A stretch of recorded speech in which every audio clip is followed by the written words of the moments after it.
आयोग कोणाचं बट्टी कोण बसलंय ते, निवडणूक आयोग कोणाच्या आदेशाने चालतंय तुम्ही स्वतः बघा. म्हणजे त्यांनी कळवलं वरती, पण निवडणूक आयोगाला कारवाई करावीशी वाटली नाही त्याच्यावरती. आणि आता बल्कच्या केसमध्ये आयोगाचे इन्स्ट्रक्शन आहे की बल्कमध्ये ऍप्लिकेशनवर कारवाई करता येईल. या बापाचं काय करायचं? एसआयआरचा जो प्रोग्राम या बापाचं काय करायचं? या बापाचं काय करायचं? याचं काय करायचं?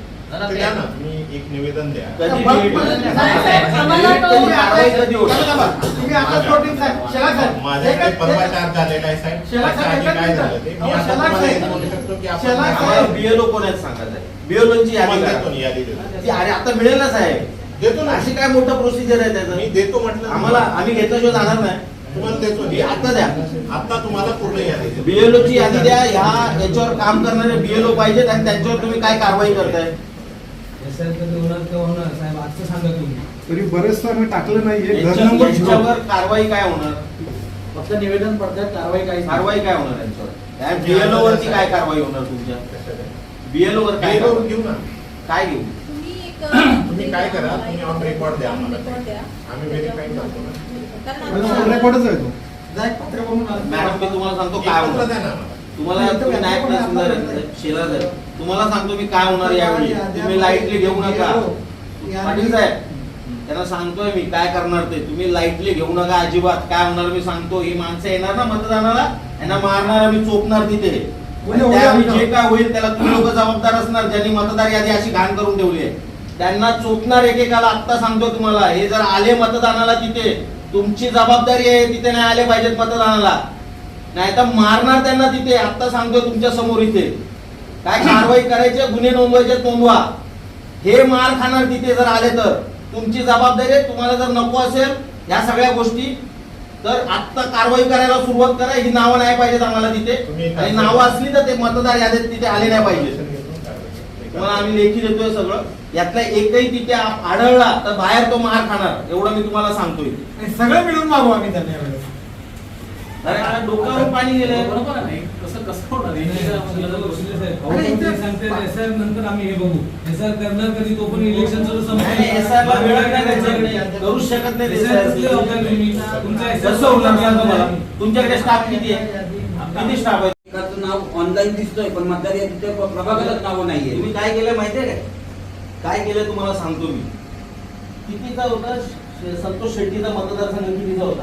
मागच्या 29 होता. का कमी केलं? 22चा का केला? काय कारण आहे?